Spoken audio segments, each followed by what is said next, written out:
দক্ষ কন্ট্রাক্টর এবং ইঞ্জিনিয়ার কেন প্রয়োজন পড়ে বিল্ডিংয়ের লেআউট প্ল্যান করার সময়।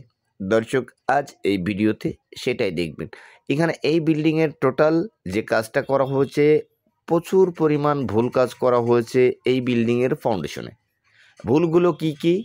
অদক্ষ কন্ট্রাক্টর দ্বারা বিল্ডিংয়ের টোটাল কাজগুলো করলে আপনি কোন কোন ভুলের সম্মুখীন হবেন এই ভিডিওতে সেটাই দেখবেন। কন্ট্রাক্টর ভাই প্রথম ভুল করেছে, বিল্ডিংয়ের লেআউট প্ল্যানের সময় পিছন সাইডের দৈর্ঘ্যের প্রয়োজন ছিল 30 ফিট, সেই জায়গাতে জায়গা নিয়েছে 26 ফিট। এখন 4 ফিট দরজা নেই রুমের, সেই জন্য কলম ছাড়া আবারও গাঁথনি করে 4 ফিট বিল্ডিংয়ের জায়গা বেশি করা হয়েছে।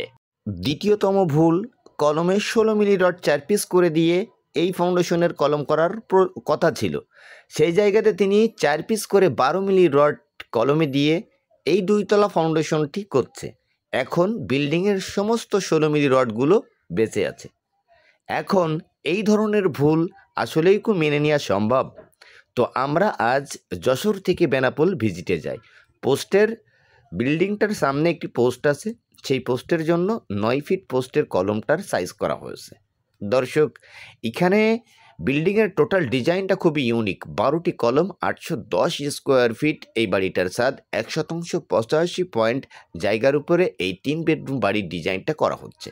এবং ফাউন্ডেশনের জন্য যে প্রসেসগুলো সমস্ত কাজই কিন্তু ঠিক করেছে, কিন্তু এখানে মেন যে ভুলগুলো, কলমের যে কাজগুলো করেছে তিনি সম্পূর্ণটাই করেছে ভুল। সেই জন্য এতটুকু কাজ করার পরে এই সমস্ত কাজগুলো বন্ধ হয়ে আছে।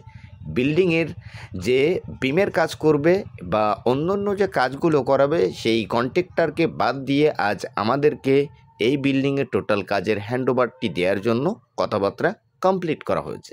দর্শক, এই বিল্ডিংয়ের ভিডিওটি কেন আপনাদেরকে শেয়ার করলাম, বিষয়টি বুঝবেন। লেআউট প্ল্যানের সময় যখন আপনি সঠিকভাবে কাজগুলো না করতে পারবেন, আপনার বিল্ডিংয়ের সমস্ত কাজগুলোই ভুল হবে।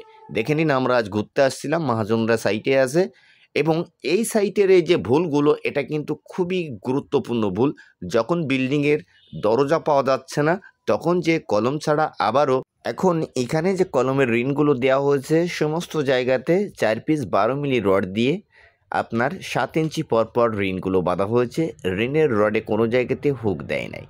এই নিয়ে মহাজনের সাথে কন্ট্রাক্টরের অনেকটা গ্যাঞ্জাম বেঁধে যায়, আর তার কারণেই প্রথম যে কন্ট্রাক্টর কাজ করেছিল তার কাজ থেকে বাদ দিয়ে আমরা কাজটি আজ শুরু করতে বা কাজের কথাবার্তা করার জন্যই যশোর থেকে রওনা দিয়েছিলাম বেনাপোল। কিন্তু সে একটি কাজ করেছে, ভিতরের কলমে 6 পিস দিয়েছে এবং আউটসাইডের কলমে 4 পিস 12 মিলি রড দিয়ে এই বিল্ডিংটা করেছে। এবং মহাজন যখন বলে আমার কলমে কেন 12 মিলি রড ব্যবহার করা হলো এবং এই 16 মিলি রড আমার ক্রয় করা হয়েছে, আমি এটা কি করব?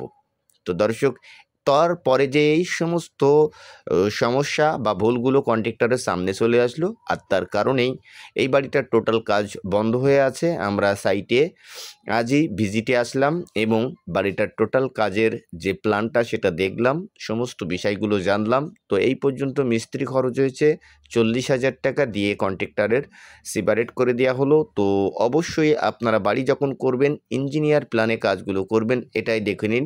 30 ফিটের জায়গায় 26 ফিট জায়গা নিয়ে লেআউট প্ল্যান কমপ্লিট করে।